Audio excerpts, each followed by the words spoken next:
Price the lord, hallelujah. ದೇವರ ನಾಮಕ್ಕೆ ಸ್ತೋತ್ರವಾಗಲಿ. ಪ್ರಾರ್ಥನೆ ಮಾಡಿಕೊಳ್ಳೋಣ. ಸರ್ವ ಸೃಷ್ಟಿಕರ್ತನ ತಂದೆಯ ದೇವರೇ, ಮಗನ ದೇವರೇ, ಪರಿಶುದ್ಧಾತ್ಮನೇ, ದೇವ ನಿಮಗೆ ಸ್ತೋತ್ರ ಸ್ತೋತ್ರ ಸ್ತೋತ್ರ. ಈ ದಿವಸ ಈ ಸಮಯ ಕೂಡ ನಿಮ್ಮಿಂದ ನೇಮಕವಾದಂತಹ ದಿವಸ ಸಮಯವಾಗಿ ಅದಕ್ಕಾಗಿ ಸ್ತೋತ್ರ. ಈ ದಿವಸದ ಸಂದೇಶದ ಭಾಗವನ್ನು ಹೇರಳವಾಗಿ ಆಶೀರ್ವದಿಸಿರಿ. ಇದನ್ನು ಕೇಳುತ್ತಿರುವ ನನ್ನ ಸಹೋದರರು ಚೆನ್ನಾಗಿ ಕೇಳಿ ಅರ್ಥ ಮಾಡಿಕೊಂಡು ನಿಮ್ಮ ವಾಕ್ಯಕ್ಕೆ ವಿಧೇಯರಾಗಿ ಜೀವಿಸಿ ಅವರ ಮಕ್ಕಳನ್ನು ಅದೇ ಮಾರ್ಗದಲ್ಲಿ ನಡೆಸಿ ಅವರೆಲ್ಲರೂ ನಿಮ್ಮ ಚಿತ್ತಾನುಸಾರ ಇತರರಿಗೆ ಸಾಕ್ಷಿಗಳಾಗುವಂತೆ ಮಾರ್ಪಡಿಸಿರಿ. ನಿಮ್ಮ ಪ್ರೀತಿ ಸಹಾಯ ಇಲ್ಲದೆ ಏನು ಮಾಡಲು ಸಾಧ್ಯವಿಲ್ಲ. ನಿಮ್ಮೆಲ್ಲ ಉಪಕರಣಗಳಿಗಾಗಿ ಕೃತಜ್ಞತಾ ವಂದನೆಗಳು. ಯೇಸುವಿನ ನಾಮದಲ್ಲಿ ಪ್ರಾರ್ಥಿಸಿದ್ದೇನೆ ನಮ್ಮ ತಂದೆ, ಆಮೇನ್. ಇದನ್ನು ಕೇಳುತ್ತಿರುವ ನನ್ನ ಸಹೋದರಿ ನಿಮಗೂ ನನ್ನ ಹೃದಯಪೂರ್ವಕವಾದಂಥ ನಮಸ್ಕಾರಗಳು. ಈ ದಿವಸದ ಸಂದೇಶದ ಭಾಗವು ಕೂಡ ಆದಿಕಾಂಡ 18ನೇ ಅಧ್ಯಾಯ 1ರಿಂದ ನೋಡಿಕೊಳ್ಳೋಣ. ಆದಿಕಾಂಡ 18ನೇ ಅಧ್ಯಾಯ 1ರಿಂದ. ಇದನ್ನ ನಿನ್ನೆ ಕೂಡ ಇಸಾಕನ ಜನನದ ಮುನ್ಸೂಚನೆ, ಅಂದ್ರೆ ಅಬ್ರಾಮ್ ಸಾರಳಿಗೆ ಮಕ್ಕಳಿರಲಿಲ್ಲ, ಬಂಜೆಯಾಗಿದ್ಲು. ಅಲ್ಲಿ ದೇವರ ದೂತರು ದರ್ಶನ ಕೊಡ್ತಾ ಇದ್ದಾರೆ ಮತ್ತೊಂದ್ಸಲ ಎಂಬುದಾಗಿ. ಹಾಗೆ ಆದಿಕಾಂಡ 18ನೇ ಅಧ್ಯಾಯ 1ರಿಂದ 15ರವರೆಗೆ ಅಲ್ಲಿ ನೋಡುವಾಗ ಮೂವರು ಪುರುಷರು ಅಂದ್ರೆ ದೇವದೂತರು ಬಂದು ಅಬ್ರಹಾಮನಿಗೂ ಸಾರಳಿಗೂ ಸಂದೇಶವನ್ನ ಕೊಡ್ತಾ ಇದ್ದಾರೆ. ಇಸಾಕನು ಹುಟ್ಟುವಂತ ಒಂದು ಸಂದೇಶವನ್ನ ಅದನ್ನಲ್ಲಿ ಚೆನ್ನಾಗಿ ಓದಿ ತಿಳಿದುಕೊಳ್ಳಬಹುದು. ಆದಿಕಾಂಡ 18ನೇ ಅಧ್ಯಾಯ 1ರಿಂದ 15ರವರೆಗೆ. ದೇವರ ನಾಮಕ್ಕೆ ಸ್ತೋತ್ರವಾಗಲಿ. ಇದನ್ನು ನಿನ್ನೆ ಕೂಡ ನಾವು ಅಲ್ಲಿ ತಿಳಿದುಕೊಂಡಿದ್ದೇವೆ. ಹಾಗೆ 21 1ರಿಂದ 8ರವರೆಗೆ ನೋಡುವಾಗ, ಆದಿಕಾಂಡ 21 1ರಿಂದ 8ರವರೆಗೆ ನೋಡುವಾಗ ಅಲ್ಲಿ ಇಸಾಕನ ಜನನವಾಯಿತು. ದೇವರ ನಾಮಕ್ಕೆ ಸ್ತೋತ್ರವಾಗಲಿ. ಆದರೆ ದೇವರ ವಾಗ್ದಾನದಲ್ಲಿ ಇಸಾಕನು ಹುಟ್ಟಿದವನು. ದೇವರ ನಾಮಕ್ಕೆ ಸ್ತೋತ್ರವಾಗಲಿ. ಆದಿಕಾಂಡ 18 1ರಿಂದ 15ರವರೆಗೆ ನೋಡುವಾಗ ಅಬ್ರಹಾಮನಿಗೂ ಸಾರಳಿಗೂ ಅಲ್ಲಿ ದೇವರ ದೂತರು ಸಂದೇಶವನ್ನ ಕೊಟ್ಟು ಅವರಿಗೆ ಅತಿಥಿ ಸತ್ಕಾರವನ್ನ ಮಾಡಿದ್ರು. ಅವರು ಬರಮಾಡಿಕೊಂಡರು. ಹಾಗೆ ಇವತ್ತು ದೇವರ ನಿಜ ಸುವಾರ್ತೆ ಸಾರವರು, ದೇವರ ಸೇವಕರು ಅಂತ ಅರ್ಥ ಆದ್ಮೇಲೆ ಅಂಥವರಿಗೆ ಕೂಡ ಕೈಯಲ್ಲಿ ಇದ್ದರೆ ಅಥವಾ ಮನೆಯಲ್ಲಿ ಇದ್ದರೆ ಅತಿಥಿ ಸತ್ಕಾರವನ್ನ ಮಾಡಬೇಕು, ಅವರಿಗೂ ಗೌರವ ಕೊಡಬೇಕು. ಅವರು ಕೂಡ ದೇವರೊಂದು ಸಂದೇಶವನ್ನ ಹೊತ್ತು ಬರ್ತಾರೆ. ಅಂದ್ರೆ ಸತ್ಯ ಸುವಾರ್ತೆ ಸಾರುವವರು. ಇವತ್ತು ಮನುಷ್ಯನ ಅವತಾರ ವ್ಯಕ್ತಿ ದೂತರು ಯಾರು ಬರ್ತಾ ಇಲ್ಲ. ಇವತ್ತು ಸತ್ಯ ಸುವಾರ್ತೆಯನ್ನ ಸಾರುವವರು, ದೇವರು ಆಯ್ಕೆಗೊಂಡವ್ರನ್ನ, ಅದನ್ನೇ ಬಹಳ ಸಲ ಹೇಳಿದ್ದೀನಿ, ಅವ್ರನ್ನ ಅರ್ಥ ಮಾಡಿಕೊಳ್ಳಬೇಕು ಎಂಬುದಾಗಿ. ಅಂಥವರಿಗೆ ಗೌರವ ಕೊಡಬೇಕು, ಬರಮಾಡಿಕೊಳ್ಬೇಕು. ಅತಿಥಿ ಸತ್ಕಾರವನ್ನ ಇದ್ದಷ್ಟು, ಇಲ್ಲದಿದ್ದರೆ ಏನೂ ಇಲ್ಲ. ಅದು ಚೆನ್ನಾಗಿ ದೇವರಿಗೆ ಗೊತ್ತಿದೆ. ಹಾಗೆ 1ರಿಂದ 8ರವರೆಗೆ ನೋಡುವಾಗ, ಆದಿಕಾಂಡ 21ನೇ ಅಧ್ಯಾಯ 1ರಿಂದ 8ರವರೆಗೆ ನೋಡುವಾಗ ಅಲ್ಲಿ ಇಸಾಕನ ಜನನವಾಗ್ತದೆ. ದೇವರ ನಾಮಕ್ಕೆ ಸ್ತೋತ್ರವಾಗಲಿ. ಹಾಗೆ ನೋಡಿ, ಆದಿಕಾಂಡ 11:30ರಲ್ಲಿ ನೋಡುವಾಗ ಅಲ್ಲಿ ಏನಾಗಿದ್ದಾಳೆ, ಸಾರಳು ಬಂಜೆಯಾಗಿದ್ದಾಳೆ.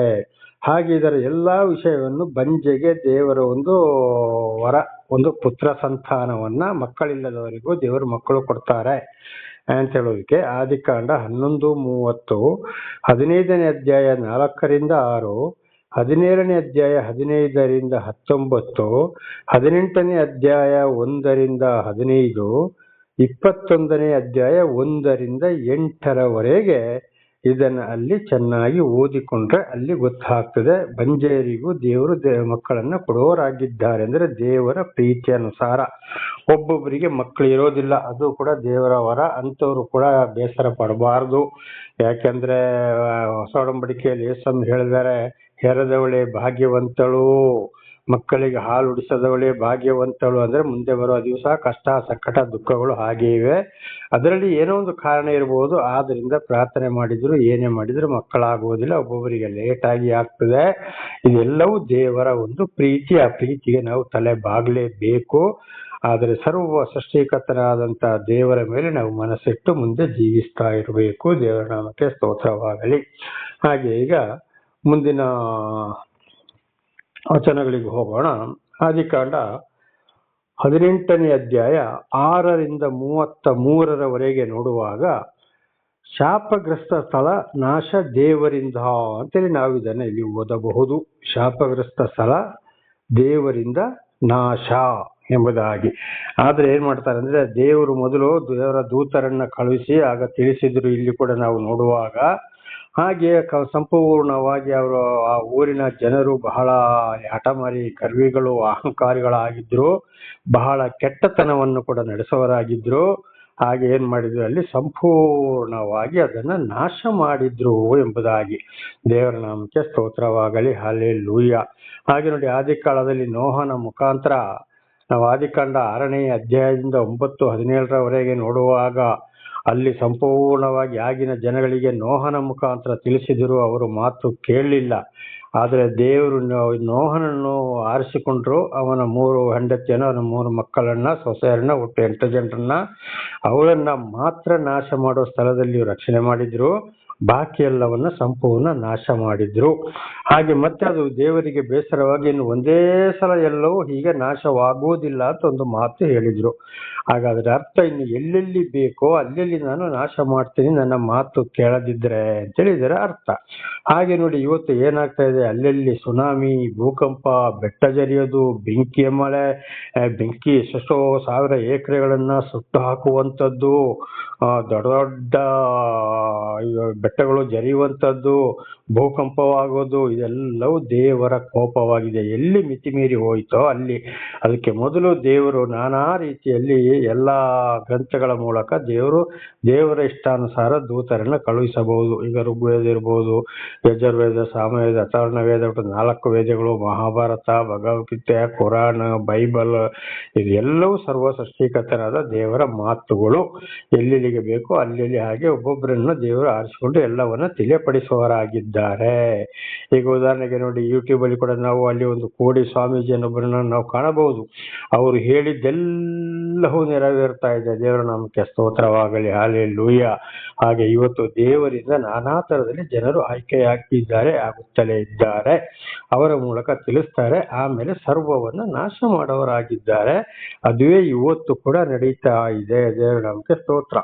ಹಾಗೆ ನೋಡಿ ಇದರಲ್ಲಿ ನಾವು ಮುಂದೆ ನೋಡುವಾಗ ಆದಿಕಾಂಡ 18:1-2 ನೋಡುವಾಗ ಅಬ್ರಹಾಮನು ಮಧ್ಯಾಹ್ನದಲ್ಲಿ ಮೆಂಬೆ ತೋಪಿನ ತನ್ನ ಗುಡಾರದ ಬಾಗಿಲಲ್ಲಿ ಕೂತಿರುವಾಗ ಯೆಹೋವನು ಅವನಿಗೆ ದರ್ಶನ ಕೊಟ್ಟು ಹೇಗೆ ದರ್ಶನ ಕೊಟ್ಟನು. ನಮಗೆ ಸ್ತೋತ್ರವಾಗಲಿ. ಅಬ್ರಹಾಮನ ಒಬ್ಬನೇ ಒಂದು ತೋಟದಲ್ಲಿ ಕೂತಿದ್ದ. ಆಗ ದೇವರವನಿಗೆ ದರ್ಶನವನ್ನ ಕೊಟ್ಟು ಬಾಕಿ ಎಲ್ಲಾ ವಿಷಯವನ್ನು ಅವರಿಗೆ ತಿಳಿಸಿದ್ರು. ದೇವರ ನಾಮಕ್ಕೆ ಸ್ತೋತ್ರವಾಗಲಿ, ಹಲ್ಲೆಲೂಯಾ.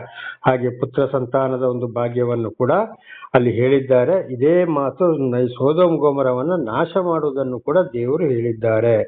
ಹಾಗೆ 16-17 ಆದಿಕಾಂಡ 18, 16, 17 ನೋಡುವಾಗ ಆ ಮನುಷ್ಯರಲ್ಲಿಂದ ಹೊರಟು ಸೊದೋಮಿನ ಕಡೆಗೆ ನೋಡಿದರು. ಅಬ್ರಹಾಮನು ಅವರನ್ನು ಸಾಗ ಕಳುಹಿಸುತ್ತಾ ಅವರ ಜೊತೆಯಲ್ಲೇ ಬಂದಿದ್ದನು. ಆಗ ಯೆಹೋವನು ತನ್ನೊಳಗೆ ನಾನು ಮಾಡಬೇಕೆಂದಿರುವ ಕಾರ್ಯಗಳನ್ನು ಅಬ್ರಹಾಮನಿಗೆ ಮರ ಮಾಡುವುದು ಸರಿಯೋ ಅಂತೇಳಿ ಒಂದು ಮಾತನ್ನ ಹೇಳ್ತಾ ಇದ್ದಾರೆ. ನೋಡಿ, ಅಬ್ರಹಾಮನು ನೀತಿವಂತ. ದೇವರ ಅಬ್ರಹಾಮನನ್ನು ಆರಿಸಿಕೊಂಡ್ರು. ಅಬ್ರಹಾಮನಲ್ಲಿ ಭಯಭಕ್ತಿ ಇಟ್ಟ. ಆದ್ರಿಂದ ಮುಂದೆ ನಾಶ ಮಾಡೋ ವಿಷಯವನ್ನ ನಾನು ಅಬ್ರಹಾಮನಿಗೆ ತಿಳಿಸದೆ ನಾಶ ಮಾಡೋದು ಸರಿಯೋ ಅಂತೇಳಿ ದೇವರಲ್ಲಿ ಬೇಸರ ಪಡ್ತಾ ಇದ್ದಾರೆ. ಹಾಗೆ ಇದರ ಅರ್ಥ ನಮ್ಮ ಜೀವಿತಕ್ಕೆ ಏನಪ್ಪಾ ಅಂದ್ರೆ, ಇವತ್ತು ನೋಡಿ ಉದಾಹರಣೆಗೆ ದೇವರು ಯಾವ ಮನುಷ್ಯರನ್ನು ಆರಿಸಿಕೊಂಡ್ರೋ ಅವರಿಗೆ ಇವತ್ತು ಈ ಭೂಕಂಪಗಳು, ಕಷ್ಟ, ಸಂಕಟ, ದುಃಖಗಳು, ಇದು ಉದಾಹರಣೆಗೆ ಈಗ ಏಡ್ಸ್ ಇರ್ಬೋದು, ಕೊರೋನಾ ಇರ್ಬೋದು, ಕ್ಯಾನ್ಸರ್ ಇರ್ಬೋದು, ಹಾರ್ಟ್ ಇರ್ಬೋದು, ಪಾರ್ಶ್ವ ಇರ್ಬೋದು, ಅಥವಾ ನಾನಾ ರೀತಿಯ ದೊಡ್ಡ ದೊಡ್ಡ ಕಾಯಿಲೆಗಳು ಯಾಕೆ ಬರುತ್ತವೆ. ಐಗುಪ್ತ ದೇಶದಲ್ಲಿ ಇಸ್ರಾಯೇಲರನ್ನ ಬಿಡುಗಡೆ ಮಾಡಕ್ಕೆ ಮೊದಲು ಎಂತೆಂಥ ಕಾಯಿಲೆಗಳು ಬಂತು. ಆಳಿಕಲ್ಲು ಮಳೆ, ಬೆಂಕಿಯ ಮಳೆ, ಆಮೇಲೆ ಕಪ್ಪೆಗಳು, ನೊಣೆಗಳು, ಕರುಗಳಿಗೆ ರೋಗಗಳು ಎಲ್ಲ ಬಂತು. ಅದೆಲ್ಲವೂ ಮೊದಲು ಐಗುಪ್ತ ದೇಶದಲ್ಲಿ ಪ್ರಾರಂಭವಾಗಿದ್ದು ಇಡೀ ಪ್ರಪಂಚಕ್ಕೆ ಕಾಯಿಲೆ. ಅದು ಇವತ್ತು ಇಡೀ ದೇಶಾದ್ಯಂತ, ಇಡೀ ಜಗತ್ತಿನಾದ್ಯಂತ ಹರಡಿ ಹೋಗಿದೆ.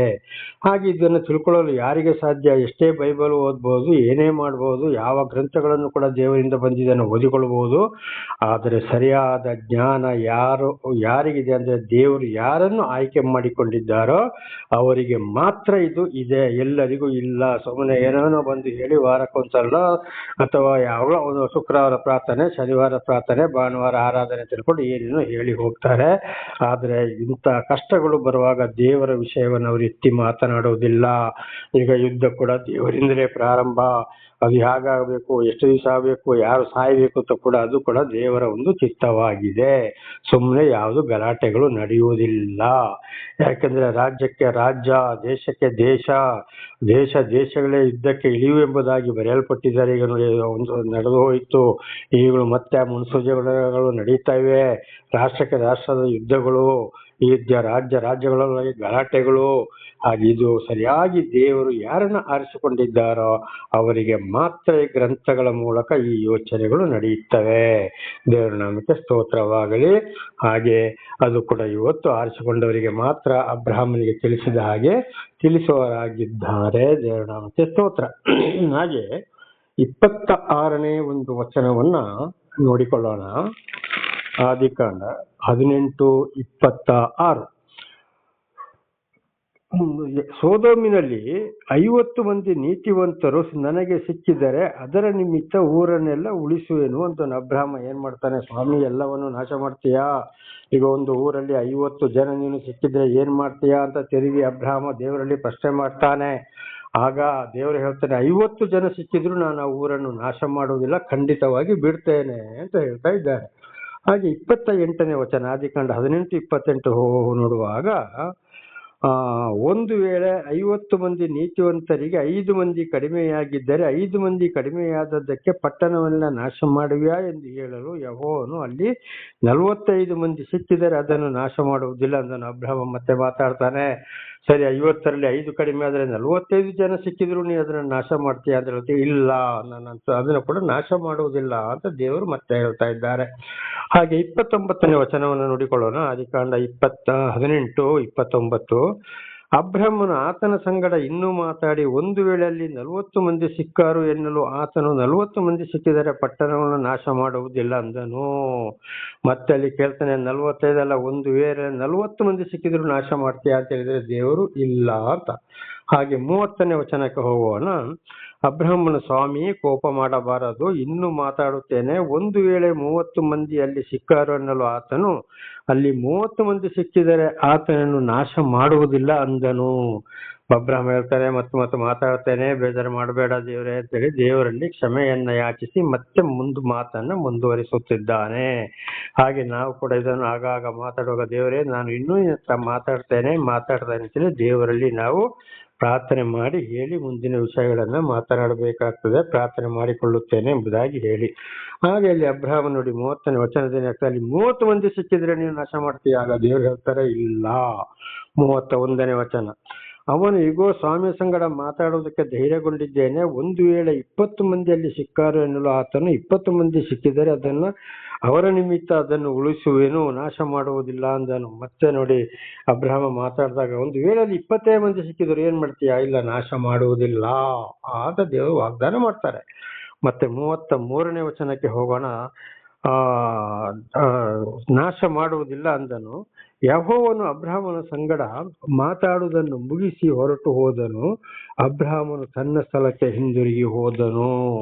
ನೋಡಿ, ಮೆಂಬ್ರೆ ಆದಿಕಾಂಡ 18:1-2 ನೋಡುವಾಗ ಮೆಂಬ್ರೆ ತೋಪಿನಲ್ಲಿ ಅಬ್ರಹಾಮನು ಕೂತಿದ್ದನು. ಅಲ್ಲಿ ದೇವರು ದರ್ಶನ ಕೊಟ್ಟರು. ನಾಶ ಮಾಡುವುದನ್ನ, ಸೊದೋಮ್ ಗೊಮೋರವನ್ನ ನಾಶ ಮಾಡುವುದನ್ನ ಅವನಿಗೆ ತಿಳಿಸಿ ಆಮೇಲೆ ಅಬ್ರಹಾಮನು ಹೋದಾಗ. ಇದರ ಅರ್ಥ ಏನಪ್ಪಾ ಅಂದ್ರೆ, ಒಂದು ಊರಿನಲ್ಲಿ 50 ಇರ್ಬೋದು, 45, 40, 35, 30, ಲಾಸ್ಟ್ಗೆ 20, 10, 5 ಮಂದಿ ಹೀಗೆಲ್ಲ ಸಿಕ್ಕಿದ್ರೆ ಅಲ್ಲಿ ನಾನು ನಾಶ ಮಾಡೋದ್ರಿಂದ ಅವರಿಗಾಗಿ ಆ ಭೂಮಿಯನ್ನ ಉಳಿಸ್ತೇನೆ, ಆ ಜಾಗವನ್ನ. ಯಾಕೆಂದ್ರೆ ಇಲ್ಲಿ ಎಲ್ಲವನ್ನ ನಾಶ ಮಾಡಿದ್ರೆ ಅವರಿಗೂ ಬದುಕೋದು ಕಷ್ಟ ಆಗ್ತದೆ. ಅದಕ್ಕಾಗಿ ನಾನು ಉಳಿಸ್ತಾ ಇದ್ದೀನಿ. ಬಾಕಿ ಎಲ್ಲ ಆದ್ರೆ ಯಾರ್ಯಾರು ಅಲ್ಲಿ ತಪ್ಪು ಮಾಡಿದ್ರೋ ಅವರನ್ನ ಶಿಕ್ಷಿಸ್ತೇನೆ ಅಂತ ಇದರ ಅರ್ಥ. ಹಾಗೆ ನೋಡಿ, ಇವತ್ತು ಒಂದೊಂದು ಊರಿನಲ್ಲಿ ಬೆಂಕಿ ಬೀಳ್ಬೋದು, ಕೆಲವೊಂದು ಕುಟುಂಬ ಒಬ್ಬೊಬ್ಬರೇ ಉಳಿತಾರೆ. ಇದು ಕೂಡ ನೋಹನ ಜಲಪ್ರಳಯದ ವಿಷಯವನ್ನ ತೆಗೆದುಕೊಳ್ಳೋಣ. ಎಲ್ಲವನ್ನ ನಾಶ ಮಾಡಿದ್ರು, 8 ಜನವನ್ನು ಮಾತ್ರ ನೋಡಿ 40 ದಿವಸ ಆಕಾಶದ ತೂಬು ತೊರೆದು ನೀರನ್ನು ಸುರಿಸಿ 150 ದಿವಸ ಯಾವುದೇ ಬೆಟ್ಟ ಗುಡ್ಡಗಳು ಕಾಣದಾಗೆ ಅಲ್ಲಿ ಇದ್ದಾಗ ಇವರನ್ನು ಮಾತ್ರ ಮೊದಲೇ ಬಿದಿರಿನ ನಾವೆಯನ್ನು 3 ಅಂತಸ್ತನ್ನು ಮಾಡಿಕೊಂತ ಹೇಳಿ 7 ಗಂಡು 7 ಹೆಣ್ಣು ಪ್ರತಿಯೊಂದು ಪ್ರಾಣಿ ಪಕ್ಷಿಗಳಲ್ಲಿ ಈ ಒಂದು ಕುಟುಂಬ 8 ಜನರನ್ನ ದೇವರು ಉಳಿಸಿದ್ರು ನೋಡಿ. ಸರ್ವವನ್ನು ನಾಶ ಮಾಡಿದ್ರು. ಹಾಗೆ ಇವತ್ತು ಕೂಡ ಒಂದು ಜಲಪ್ರಳಯ ಆಗಲಿ, ಸುನಾಮಿ ಆಗಲಿ, ಬೆಟ್ಟ ಗುಡ್ಡ ಜರಿಯೋದಾಗ್ಲಿ, ದೊಡ್ಡ ದೊಡ್ಡ ಕಾಯಿಲೆಗಳಾಗ್ಲಿ, ಬೆಂಕಿ ಬೀಳೋದಾಗ್ಲಿ, ದೇವರು ಎಲ್ಲವನ್ನ ನಾಶ ಮಾಡಿ ಯಾರನ್ನ ಉಳಿಸ್ಬೇಕೋ ಅವರನ್ನೇ ಉಳಿಸ್ತಾರೆ. ಅವರು ಚಿಕ್ಕ ಮಗು ಆದ್ರೂ ಕೂಡ ಅವರೇ ಅಲ್ಲಿ ಬದುಕೋದು. ಅದು ದೇವರು ಆರಿಸಿಕೊಂಡು ವಿಶೇಷವಾದ ಜ್ಞಾನ ಯಾರಿಗೆ ಕೊಡ್ತಾರೋ ಅಂತವರಿಗೆ ಪ್ರತಿ ಒಂದು ವಿಷಯವನ್ನು ಕೂಡ ದೇವರು ತಿಳಿಸುವವರಾಗಿದ್ದಾರೆ. ದೇವರ ನಾಮಕ್ಕೆ ಹಾಗೆ ಆದಿಕಾಂಡ 18ನೇ ಅಧ್ಯಾಯ ಮುಕ್ತಾಯವಾಯಿತು. ಈಗ ಆದಿಕಾಂಡ 19ನೇ ಅಧ್ಯಾಯಕ್ಕೆ ಹೋಗೋಣ. 19 1ರಿಂದ 3ರವರೆಗೆ ಅಲ್ಲಿ ನಾವು ಇದನ್ನ ಓದುವಾಗ ಆ ದೂತರಿಬ್ಬರು ಸಾಯಂಕಾಲದಲ್ಲಿ ಸೌದೋಮಿಗೆ ಬಂದಾಗ ಲೋಟನು ಸೌದೋಮಿನ ಊರು ಬಾಗಿಲಲ್ಲಿ ಕೂತುಕೊಂಡನು. ಅವನು ಅವರನ್ನು ಕಂಡಾಗ ಎದ್ದು ಎದುರುಗೊಂಡು ಬಗ್ಗಿ ನಮಸ್ಕರಿಸಿ, ಸ್ವಾಮಿಗಳೇ, ನಿಮ್ಮ ದಾಸನ ಮನೆಗೆ ಬಂದು ಇಳುಕೊಂಡು ಕಾಲುಗಳನ್ನು ತೊಳಕೊಳ್ಳಿರಿ, ಬೆಳಿಗ್ಗೆ ನಿಮ್ಮ ಮಾರ್ಗ ಹಿಡಕೊಂಡು ಹೋಗಬಹುದು ಅಂದನು. ಅವರು ಹಾಗಲ್ಲ, ಬೀದಿಯಲ್ಲಿ ರಾತ್ರಿ ಕಳೆಯುತ್ತೇವೆ ಅನ್ನಲು ಅವನವರನ್ನು ಬಹಳ ಬಲವಂತ ಮಾಡಿದ್ದರಿಂದ ಅವನ ಬಳಿಯಲ್ಲಿ ಇಳುಕೊಳ್ಳುವುದಕ್ಕೆ ಒಪ್ಪಿದರು.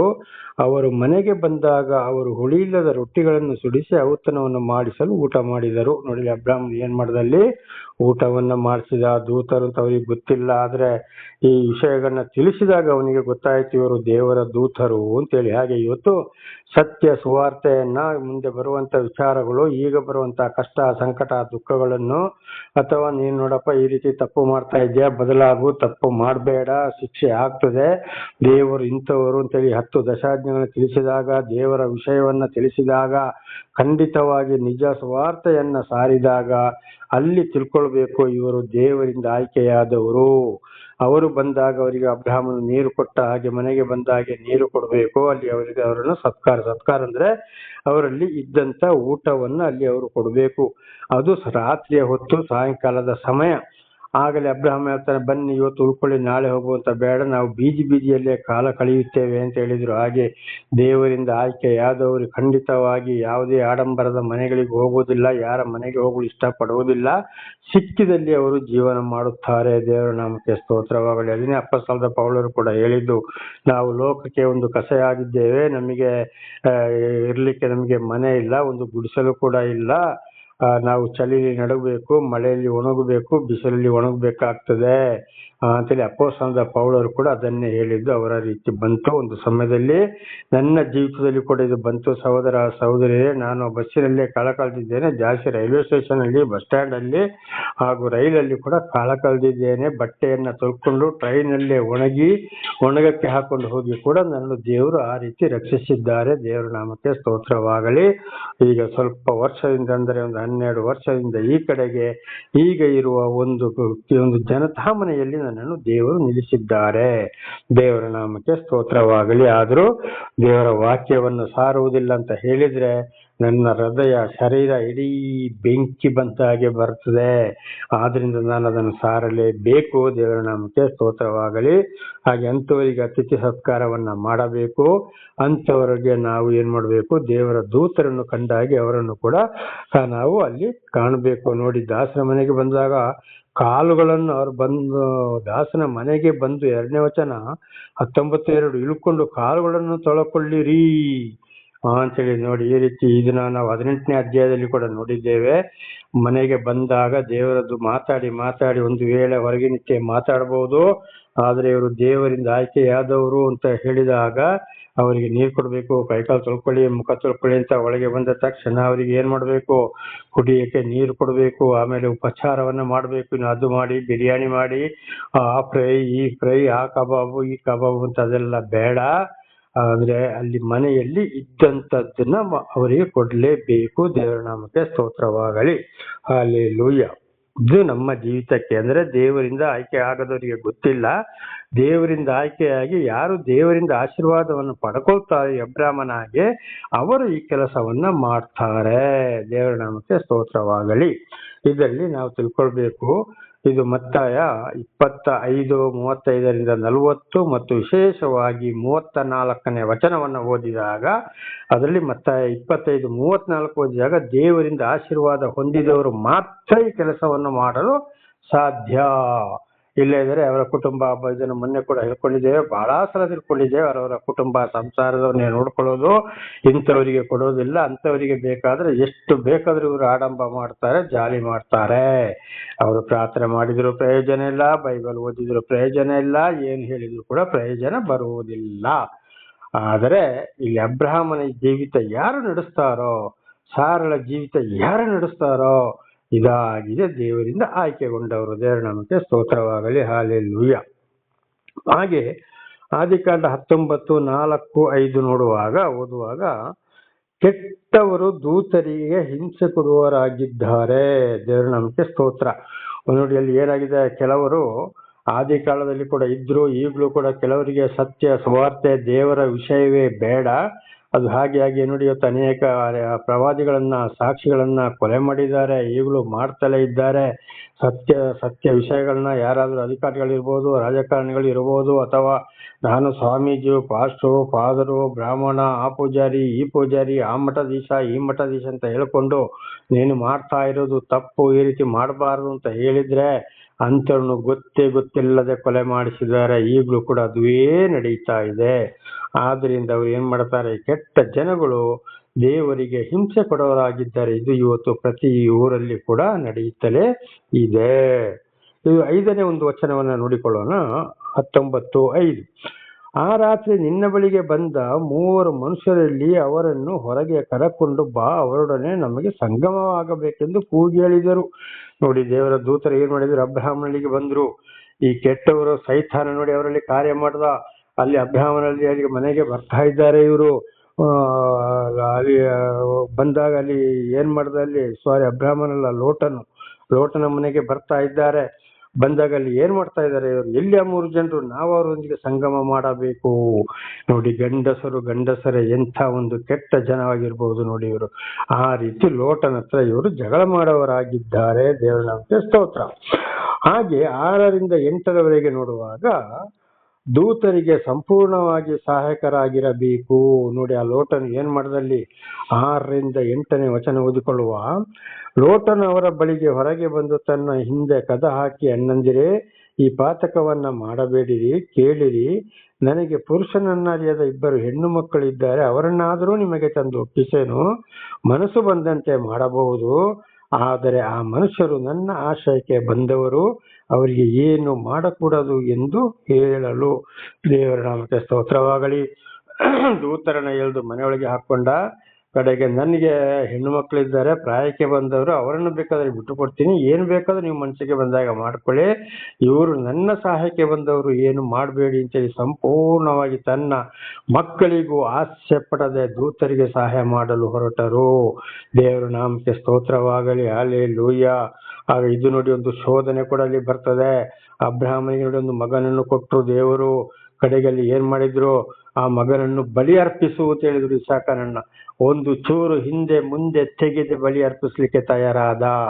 ಆದ್ರೆ ಮಗನನ್ನ ಬಲಿ ಅರ್ಪಿಸ್ಲಿಕ್ಕೆ ದೇವರು ಬಿಡ್ಲಿಲ್ಲ. ಇದು ಕೂಡ ಅಲ್ಲಿ ಏನಾಯ್ತು, ಒಂದು ಶೋಧನೆ ಬಂತು ಲೋಟನಿಗೆ. ಸಂಪೂರ್ಣ ಮನಸ್ಸು ಯಾರ ಮೇಲೆ ಇಟ್ಟ, ದೇವರ ಮೇಲೆ ಇಟ್ಟ. ಒಂದು ವೇಳೆ ದೇವರ ಮೇಲೆ ಇಡದ ಹೋದ್ರೆ ಅವರು ಬಂದು ದೂತರಿಗೆ ತೊಂದರೆ ಮಾಡ್ತಾ ಇದ್ರು. ಲೋಟನಿಗೆ ಕೂಡ ಅಲ್ಲಿ ತೊಂದರೆ ಆಗ್ತಾ ಇತ್ತು. ಒಂದು ಎರಡನೇದಾಗಿ ಆ ಕೆಟ್ಟ ಜನರುಗಳಿಗೂ ಕೂಡ ದೇವರ ವಿಷಯ ಗೊತ್ತಾಗಬೇಕು ಅಂತ ಅದೊಂದು ಸಾಕ್ಷಿ. ಹಾಗೆ ಅಬ್ರಹಾಮನ್ ಕೂಡ ಅಲ್ಲಿ ಏನ್ ಮಾಡದ ನೋಡಿ, ಐಗುಪ್ತ ದೇಶಕ್ಕೆ ಹೋಗೊತ್ತಿಗೆ ಹೆಂಡತಿಗೆ ಹೇಳ್ದ, ನಾವು ಅಣ್ಣ ತಂಗಿ ಅಂತ ನೀನು ಹೇಳಬೇಕು, ಇಲ್ಲದ್ರೆ ನಿನಗೆ ತೊಂದರೆ ಮಾಡ್ಯಾರು ಅಂತೇಳಿ ಅಲ್ಲಿ ಕೂಡ ಅಲ್ಲಿ ಏನ್ ಮಾಡ್ತಾರೆ, ಅಲ್ಲಿ ಅದೇ ರೀತಿ ಹೇಳಿದ್ರು. ಇಸಾಕನಿಗೂ ಕೂಡ ಅದೇ ರೀತಿ ಬಂತು. ಇಸಾಕನು ಕೂಡ ರೆಬೆಕ್ಕಳಿಗೆ ಏನ್ ಹೇಳ್ತಾನೆ, ನಾವು ಅಣ್ಣ ತಂಗಿ ಅಂತ ನೀನು ಹೇಳಬೇಕು, ಇಲ್ಲದ್ರೆ ಖಂಡಿತವಾಗಿ ನನ್ನ ಕೊಲ್ತಾರೆ. ನೋಡಿ, ಅಲ್ಲಿ ಬಂತು ಶೋಧನೆ. ಇದೆಲ್ಲ ಯಾಕೆಂದ್ರೆ ದೇವರು ಆಯ್ಕೆಗೊಂಡವರನ್ನ ಒಂದೊಂದು ಕಡೆಗೆ ಅವರು ಸುವಾರ್ತೆಗಾಗಿ ಒಂದೊಂದು ಅಲ್ಲಿ ದೇವರನ್ನ ತಿಳಿಸ್ಲಿಕ್ಕೆ ಆ ಕೆಟ್ಟ ಜನಗಳ ಮಧ್ಯೆ ಕಳಿಸುವಾಗ ಅಲ್ಲಿ ಕಷ್ಟಗಳು ಬರುತ್ತವೆ. ಅಂತ ಜ್ಞಾನವನ್ನ ಮೊದಲೇ ಕೊಡ್ತಾರೆ. ಅವರವರು ಏನೇನು ಹೇಗೆ ಮಾತಾಡಬೇಕು ಅಂತ ದೇವರು ಜ್ಞಾನವನ್ನ ಕೊಡ್ತಾರೆ. ಅವರೊಂದಿಗೆ ದೇವರೇ ಮಾತನಾಡ್ತಾರೆ. ಮತ್ತೆ ಅದು ಅಲ್ಲದೆ ಅಂಥವರನ್ನ ಮುಟ್ಲಿಕ್ಕೆ ದೇವರು ಬಿಡುವುದಿಲ್ಲ, ಸಹಾಯಕನಾಗಿದ್ದಾನೆ. ಅದೇ ರೀತಿಲಿ ಲೋಟನಿಗೆ ಕೂಡ ಏನು ಬಂತು, ಒಂದು ಇವನಿಗೆ ಶೋಧನೆ, ಎರಡನೇ ಊರಿನ ಕೆಟ್ಟ ಜನರಿಗೆ ದೇವರ ವಿಷಯ ಅರ್ಥ ಆಗ್ಬೇಕು ಅಂತ ಹೇಳಿ ಈ ಘಟನೆ ನಡೆಯಿತು. ಹಾಗೆ ಇವತ್ತು ದೇವರಿಂದ ಯಾರು ಆಯ್ಕೆಗೊಂಡಿದ್ದಾರೋ, ದೇವರು ಯಾರನ್ನ ಆರಿಸಿಕೊಂಡಿದ್ದಾರೋ, ಯಾರ ಮುಖಾಂತರ ಎಲ್ಲಿಗೆ ಕಳಿಸ್ತಾ ಇದ್ದಾರೋ ನಿಜವಾಗಿ ಅಲ್ಲಿಗೆ ಅವರಿಗೆ ಅವ್ರು ಏನ್ ಮಾಡ್ತಾರೆ ಅಂತ ಕಷ್ಟಗಳು ಬಂದಾಗ ಖಂಡಿತವಾಗಿ ದೇವರ ದೂತರಿಗೆ ಸಹಾಯವನ್ನ ಮಾಡ್ತಾರೆ. ಹಾಗೆ ಇದರ ಮುಖ್ಯವಾದ ವಿಷಯ ಏನಪ್ಪಾ ಅಂದ್ರೆ, ದೇವರಿಂದ ಯಾರು ಆಯ್ಕೆಗೊಂಡಿದ್ದಾರೋ ಅವರು ಒಂದು ಊರಿಗೆ ಹೋದಾಗ ಅಲ್ಲಿ ಕಷ್ಟ ಬಂದ್ರೆ ಅವರಿಗೆ ಸಹಾಯವಾಗಬೇಕು ಎಂಬುದಾಗಿ ದೇವರ ಒಂದು ಮಾತಾಗಿದೆ.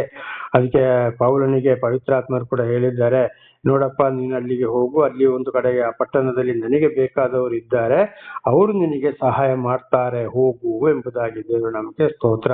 ಹಾಗೆ ದೇವರಿಂದ ಆಯ್ಕೆಯಾದವರಿಗೆ ಸಂಪೂರ್ಣ ಸಹಾಯಕ ಆಗ್ಬೇಕು. ದೇವರಿಂದ ಆಯ್ಕೆಯಾದವರು ಯಾವುದೇ ಕಷ್ಟ, ಸಂಕಟ, ದುಃಖಗಳು ಕೂಡ ಬಂದರೂ ದೇವರಿಂದ ದೂರ ಹೋಗುವುದಿಲ್ಲ ಎಂಬುದಾಗಿ ಇದರ ಅರ್ಥವಾಗಿದೆ. ಹಲ್ಲೆಲೂಯಾ. ಹಾಗೆ 9ನೇ ಒಂದು ವಚನವನ್ನು ನೋಡ್ಕೊಳ್ಳೋಣ. ಕೆಟ್ಟ ಜನರಿಂದ ಎಚ್ಚರಿಕೆಯ ಮಾತುಗಳು. ಆದ್ರೂ ನೋಡಿ, ಈ ಕೆಟ್ಟ ಜನಗಳು ಆ ರೀತಿ ಅವನಿಗೆ ಎಲ್ಲಿದ್ದಾರೆ ಅವರೊಂದಿಗೆ ನಾವು ಸಂಗಮ ಮಾಡಬೇಕು ಅಂತ ಹೇಳುವಾಗ ಲೋಟನು ಈ ರೀತಿ ಹೇಳಿದಾಗ, ನನ್ನ 2 ಮಕ್ಕಳನ್ನು ಕೂಡ ಬಿಟ್ಟು ಕೊಡ್ತೇನೆ, ಏನ್ ಬೇಕಾದ್ರೂ ಮಾಡುವ ಅಂತ ಹೇಳಿದಾಗ 9ನೇ ವಚನದಲ್ಲಿ ನೋಡಿ, ಎಂದು ಹೇಳಲು ಅವರು ದಾರಿ ಬಿಡು ಎಂದು ಹೇಳಿ, ಇವನು ಯಾರೋ ಒಬ್ಬ ಪರದೇಶಿಯಾಗಿ ಬಂದು ಈಗ ನ್ಯಾಯ ಹೇಳುವನಾಗಬೇಕೋ, ಈ ಮನುಷ್ಯರಿಗೆ ಕೇಡು ಮಾಡುವುದಕ್ಕಿಂತ ಹೆಚ್ಚಾಗಿ ನಿನಗೆ ಕೇಡು ಮಾಡುತ್ತೇವೆ ಎಂದು ಹೇಳಿ ಲೋಟನ ಮೇಲೆ ಬಿದ್ದು ಬಹಳವಾಗಿ ಇರುಕಿಸಿ ಕದಗಳನ್ನು ಒಡೆದು ಬಿಡಬೇಕೆಂದಿದ್ದರು. ಓಹೋ, ಇವನು ಬಹಳ ದೊಡ್ಡ ಮನುಷ್ಯ, ಬಹಳ ದೊಡ್ಡ ನ್ಯಾಯಾಧೀಶ, ಇವನ ಮಾತು ನಾವು ಕೇಳಬೇಕಾ, ಬಿಟ್ಟು ಬಿಡು, ಇಲ್ಲೇ ಇದ್ರೆ ನಿನ್ನ ಬಾಗಿಲನ್ನು ಒಡೆದು ಹಾಕಿ ಒಳಗೆ ನುಗ್ಗುತ್ತೇವೆ ಅಂತೇಳಿ ಇವರು ಬಹಳ ರಭಸದಲ್ಲಿದ್ರು. ಹಾಗೆ ಕೆಟ್ಟವರು ಏನ್ ಮಾಡ್ತಾರೆ, ಇವತ್ತು ಒಳ್ಳೆ ಮಾತನ್ನ ಕೇಳುವುದಿಲ್ಲ, ಬದಲಾಗಿ ನಾವು ಹೇಳಿದಾಗೆ ಅವನು ಕೇಳಬೇಕು, ನಮಗೆ ಇವನು ಹೇಳಕ್ಕೆ ಇವನು ಯಾರು ಎಂಬುದಾಗಿ ಮಾತನಾಡ್ತಾರೆ. ಇದು ಇವತ್ತು ಕೂಡ ಪ್ರತಿಯೊಂದು ಊರಲ್ಲಿ, ತಾಲೂಕಲ್ಲಿ, ಪ್ರತಿಯೊಂದು ಜಾಗದಲ್ಲಿ ನಡೀತಾ ಇದೆ. ಆಗ ಇವರಲ್ಲಿ ದುಷ್ಟ ಆತ್ಮವಿದೆ, ದೇವರ ಆತ್ಮ ಇವರು ಇಲ್ಲ, ದೇವರ ಮಾತಿಗೆ ಇವರು ಬಗ್ಗುವುದಿಲ್ಲ, ಶಾಂತಿ ಸಮಾಧಾನಕ್ಕೆ ಬಗ್ಗುವುದಿಲ್ಲ ಅಂತ ಇದರ ಅರ್ಥ. ಅವರ ಬಗ್ಗೆ ಬಹಳ ಎಚ್ಚರವಾಗಿರಬೇಕು ಎಂಬುದಾಗಿ ದೇವರ ನಾಮಕ್ಕೆ ಸ್ತೋತ್ರವಾಗಲಿ. 10ರಿಂದ ಆದಿಕಾಂಡ 19, 10ರಿಂದ 11ರವರೆಗೆ ನೋಡುವಾಗ, ದೂತರಿಗೆ ಸಹಾಯ ಮಾಡುವ ಜನರಿಗೆ ರಕ್ಷಣೆ ದೇವರಿಂದ. 10 ಮತ್ತು 11ನೇ ವಚನ. ಆದರೆ ಒಳಗಿದ್ದ ಮನುಷ್ಯರು ಕೈ ಚಾಚಿ ಲೋಟವನನ್ನು ತಮ್ಮ ಕಡೆಗೆ ಮನೆಯೊಳಗೆ ಸೇರಿಸಿ ಕದ ಮುಚ್ಚಿದರು. ನೋಡಿ, ಅಷ್ಟೆಲ್ಲ ನಡೆಯುವಾಗ ಅವ್ರು ಏನ್ ಮಾಡಿದಾರೆ, 2 ದೂತರು ಒಳಗೆ ಇದ್ದುಕೊಂಡು ಕದವನ್ನ ಮುಚ್ಚಿದ್ರು. ಏನ್ ಆಗ್ತದೆ ನೋಡೋಣ ಅಂತೇಳಿ. ಆದ್ರೆ ಇವರಿಗೆ ಮೊದಲೇ ತಡಿಬೋದಿತ್ತಲ್ಲ, ಇಲ್ಲ, ಇವ್ರು ಎಷ್ಟು ಗರ್ವ ಅಹಂಕಾರ ಆಡ್ತಾರೆ ನೋಡೋಣ ಅಂತೇಳಿ ಬಿಡ್ತಾರೆ. ಆಗ ಇದರ ಅರ್ಥ ಇವತ್ತು ಕೂಡ ಏನಾಗ್ತದೆ, ದೇವರಿಂದ ಆಯ್ಕೆಗೊಂಡವರಿಗೆ ಕೆಟ್ಟ ಜನಗಳು ತೊಂದರೆ ಕೊಡುವಾಗ ಅವರು ಎಷ್ಟು ದಿವಸ ಅಷ್ಟು ದಿವಸ ಆಡ್ಲಿ ಎಷ್ಟು ಆಡೋಣ ನೋಡೋಣ ಅಂತೇಳಿ ಬಿಟ್ಟು ಬಿಡುತ್ತಾರೆ, ನೋಡ್ತಲೇ ಇರ್ತಾರೆ ಇದನ್ನ ದೇವರು. 11ನೇ ವಚನ. ಇದಲ್ಲದೆ ಅವರು ಮನೆಯ ಹೊರಗಿದ್ದ ಮನುಷ್ಯರಿಗೆ, ಚಿಕ್ಕವರಿಗೂ ದೊಡ್ಡವರಿಗೂ ಕೂಡ ಕಣ್ಣು ಮೊಬ್ಬಾಗುವಂತೆ ಮಾಡಿದ್ದರಿಂದ ಇವರು ಬಾಗಿಲು ಯಾವುದೆಂದು ತಿಳಿಯದೆ ಬೇಸರಗೊಂಡರು. ನೋಡಿ, ಕೊನೆಗೆ ದೇವರು ಮಾಡಿದ್ದೇನು, ಈ ಕೆಟ್ಟ ಮನುಷ್ಯರಿಗೆ, ಮನೆಯಿಂದ ಹೊರಗಡೆ ಇದ್ದವರಿಗೆ, ಸಣ್ಣವರಿಗೆ, ದೊಡ್ಡವರಿಗೆ, ಎಲ್ಲರಿಗೂ ಕೂಡ ಕಣ್ಣು ಕಾಣದ ಕುರುಡರನ್ನಾಗಿ ಮಾಡಿದರು. ದೇವರು ನಾಮಕ್ಕೆ ಸ್ತೋತ್ರ. ನೋಡಿ, ದೇವರು ನೋಡಿ ನೋಡಿ ನೋಡಿ ನೋಡಿ ಕಡೆಗೆ ಅಲ್ಲಿ ಏನಾಯ್ತು, ಅವರಿಗೆ ಕಣ್ಣು ಕಾಣದಾಗೆ ಮಾಡಿದ್ದು. ಯಾಕೆ, ಅವರಿಗೆ ಆಗ ಅರ್ಥ ಆಯ್ತು, ಓಹೋ ನಾವು ತಪ್ಪು ಮಾಡಿದ್ದೇವೆ, ಇದು ನಾವು ಮಾಡಿದ ತಪ್ಪಿಗೆ ಯಾಕೆ ಹೀಗಾಯ್ತು ಅಂತೇಳಿ. ಇದಕ್ಕೆ ಒಂದು ದೇವ್ರು ಏನ್ ಮಾಡ್ತಾರೆ, ಒಂದೊಂದು ಸಮಯದಲ್ಲಿ ಬಹಳ ಒಂದು ರೌಡಿಗಳಿರ್ಬೋದು, ಬಹಳ ಕೆಟ್ಟ ಮನುಷ್ಯರಿರ್ಬೋದು, ಅವರನ್ನ ಬಿಡ್ತಾರೆ. ಕಡೆಗೆ ಸಮಯ ಬಂದಾಗ ಒಂದ ಬೇಗ ಬರ್ಬೋದು ಅಥವಾ ಸ್ವಲ್ಪ ಲೇಟ್ ಆಗ್ಬೋದು, ಶಿಕ್ಷೆಯನ್ನ ಕೊಡ್ತಾರೆ. ಅದಕ್ಕೆ ಮೊದಲು ದೇವರನ್ನ ಆರಿಸಿಕೊಂಡವರು ಅವರಲ್ಲಿಗೆ ಹೋಗ್ತಾರೆ, ಅವರಿಗೆ ಬಹಳ ಶಿಕ್ಷೆಯನ್ನ ಕೊಡ್ತಾರೆ. ಹಾಗೆ ಇವತ್ತು ಕೂಡ ದೇವರಿಂದ ಆಯ್ಕೆಯಾದವರಿಗೆ ಯಾರು ಶಿಕ್ಷೆಯನ್ನು ಕೊಡ್ತಾರೆ, ಅವರು ಒಳ್ಳೆ ಸುವಾರ್ತೆ ದೇವರ ವಿಷಯವನ್ನು ತಪ್ಪುಗಳನ್ನ ಹೇಳಿದಾಗ ಅಲ್ಲಿ ಖಂಡಿತವಾಗಿ ಅವರಿಗೆ ಶಿಕ್ಷೆ ಬರ್ತದಕ್ಕೆ ನಾನು ಕೂಡ ಬಹಳ ಸಾಕ್ಷಿಯಾಗಿದ್ದೇನೆ. ನನ್ನ ಸಹೋದರಿಯರೇ, ಬಹಳಷ್ಟು ಕಡೆಗೆ ದೇವರನ್ನು ಕಳಿಸಿದಾಗ ಹೇಳಿ ಮಾತು ಕೇಳಿಲ್ಲ, ಬಹಳಷ್ಟು ಹಿಂಸೆ ಕೊಟ್ಟಿದ್ದಾರೆ, ಬಹಳಷ್ಟು ಶಿಕ್ಷೆ ಬಂದು ಹೋಗಿದೆ, ಇವತ್ತು ಕೂಡ ಬರ್ತಾ ಇದೆ. ಇದು ಅದೇ ರೀತಿ ನಡೀತಾ ಇದೆ. ಇದು ಎಜ್ಕೇಲ 2ನೇ ಅಧ್ಯಾಯದಲ್ಲಿ 2, 3, 4 ಅದರಲ್ಲಿ ವಿಶೇಷವಾಗಿ 2ನೇ ಅಧ್ಯಾಯದಲ್ಲಿ ಬಹಳ ಸ್ಪಷ್ಟವಾಗಿ ಓದಬಹುದು. ಅಂತಲ್ಲಿಗೆ ನಾನು ನಿಮ್ಮನ್ನ ಕಳಿಸ್ತೇನೆ ಅಂತೇಳಿ, ಕೊನೆಗೆ ಏನೇ ಆದರೂ ಕೂಡ ಈ ಕೆಟ್ಟವರ ಕೈ ಮೇಲಾಗಲಿಕ್ಕೆ ಬಿಡೋದಿಲ್ಲ. ಕಡೆಗೆ ದೇವರಿಂದ ಆಯ್ಕೆಯಾದವರಿಗೆ ದೇವರು ಸಹಾಯಕನಾಗಿದ್ದಾನೆ. ಆದ್ದರಿಂದ ನಾವು ಸತ್ಯ ಸುವಾರ್ತೆ ಸಾರುವಾಗ ಯಾವುದೇ ಕಾರಣಕ್ಕೂ ಭಯಪಡಬೇಕಾದಂತ ಅವಶ್ಯಕತೆಗಳು ಅಲ್ಲಿ ಇಲ್ಲ. ದೇವರ ನಾಮಕ್ಕೆ ಸ್ತೋತ್ರವಾಗಲಿ. ಹಾಗೆ ಆದಿಕಾಂಡ 19, 12ರಿಂದ 13ರವರೆಗೆ ನೋಡುವಾಗ ದೂತರಿಗೆ ಸಹಾಯ ಮಾಡುವವರ ಸಂಸಾರಕ್ಕೂ ದೇವರಿಂದಲೇ ರಕ್ಷಣೆ. ನೋಡಿ, ಹಾಗೆ ಸಂಪೂರ್ಣವಾಗಿ ದೇವರ ಸಹಾಯ, ಯಾರು ದೇವ್ರನ್ನ ಆರಿಸ್ಕೊಳ್ತಾರೋ, ಯಾರಿಗೆ ಎಲ್ಲಿ ಕಷ್ಟ ಸಂಕಟ ದುಃಖಗಳು ಬರ್ತಾರೋ ಅವರಿಗೂ ರಕ್ಷಣೆ ದೇವರಿಂದ, ಅವರ ಹೆಂಡತಿ ಮಕ್ಕಳಿಗೂ ಕೂಡ ರಕ್ಷಣೆ ದೇವರಿಂದಲೇ ಬರುತ್ತದೆ. ಈಗ ನೋಹನ ಜಲಪ್ರಳಯದಲ್ಲಿ ನೋಹ ಒಬ್ಬ ನೀತಿವಂತನಾಗಿದ್ದ. ನೋಹನ ಹತ್ರ ದೇವರು ಮಾತನಾಡಿದ್ರು. ಅವನ ಹೆಂಡತಿ ಮಕ್ಕಳು ಸೊಸೆಯರನ್ನ ಎಲ್ಲರನ್ನ ದೇವರು ಏನ್ ಮಾಡಿದ್ರು, ಇಲ್ಲಿ ಉಳಿಸಿದ್ರು. ಒಂದು ವೇಳೆ ಒಬ್ಬೊಬ್ಬರಿಗೆ ಅದರಲ್ಲೇ ಪ್ರಾಣ ಹೋಗ್ಬೇಕಂತಾದ್ರೆ ಅದು ಹಾಗೆ ಆಗ್ತಿದೆ. ನೋಡಿ, ಯೇಸುಸ್ವಾಮಿಗೆ ಏನಾಯ್ತು, ಅವರೇ ಅವರನ್ನ ಹಿಡಿದು ಕೊಂದ್ರು, ಥೇಪನನ್ನ ಕಲ್ಲು ಹೊಡೆದು ಕೊಂದ್ರು, ಆಮೇಲೆ ಅನೇಕ ಶಿಷ್ಯರನ್ನ ಪ್ರವಾದಿಗಳನ್ನ ಕೊಂದ್ರು. ಅದು ಕೂಡ ಒಂದು ದೇವರ ಪ್ರೀತಿ. ಆದ್ರೆ ದೇವರು ಕಳೆದು ನಮ್ಮನ್ನು ನಡೆಸ್ತಾ ಇರುವಾಗ ಯಾರನ್ನು ದೇವರು ನಡೆಸ್ತಾರೋ ಅವರು ಹಿಂದೆ ಮುಂದೆ ಯಾವುದಕ್ಕೂ ಭಯಪಡದೆ ನಡೆಯುವವರಾಗಿದ್ದಾರೆ. ದೇವರ ನಾಮಕ್ಕೆ ಸ್ತೋತ್ರವಾಗಲಿ. ಇದು ನಾಳೆಗೂ ಮುಂದುವರಿಯುವುದು. ಪ್ರಾರ್ಥನೆ ಮಾಡಿಕೊಳ್ಳೋಣ. ಸರ್ವ ಸೃಷ್ಟಿಕರ್ತನ ತಂದೆಯ ದೇವರೇ, ಮಗನ ದೇವರೇ, ಪರಿಶುದ್ಧಾತ್ಮನೇ, ನಿಮಗೆ ಸ್ತೋತ್ರ. ಈ ದಿವಸ ಒಂದು ಸಂದೇಶವನ್ನು ನನ್ನ ಸಹೋದರಿ ನೀವು ತಿಳಿಸಲು ಆಶೀರ್ವಾದ ಮಾಡಿದಕ್ಕಾಗಿ ಸ್ತೋತ್ರ. ಇದನ್ನು ಚೆನ್ನಾಗಿ ಅರ್ಥ ಮಾಡಿಕೊಂಡು ಜೀವಿಸುವವರ ಮಕ್ಕಳಿಗೂ ತಿಳಿಸಿ ಆಶೀರ್ವಾದ ಹೊಂದುವಳು ಬೇಕಾದ ವಿಶೇಷವಾದ ಜ್ಞಾನವನ್ನು ಅವರಿಗೆ ಕೊಟ್ಟು ಅನುಗ್ರಹಿಸಿರಿ. ನಿಮ್ಮೆಲ್ಲ ಉಪಕಾರಗಳಿಗಾಗಿ ಕೃತಜ್ಞತಾ ವಂದನೆಗಳು. ಯೇಸುವಿನ ನಾಮದಲ್ಲಿ ಪ್ರಾರ್ಥಿಸಿದ್ದೇನೆ, ನಮ್ಮ ತಂದೆ, ಆಮೇನ್. ಇದನ್ನು ಕೇಳುತ್ತಿರುವ ನನ್ನ ಸಹೋದರಿ, ನಿಮಗೂ ನನ್ನ ಧನ್ಯವಾದಗಳು. ನಿಮ್ಮನ್ನು, ನಿಮ್ಮ ಮಕ್ಕಳನ್ನು ದೇವರು ಹೇರಳವಾಗಿ ಆಶೀರ್ವದಿಸಲಿ.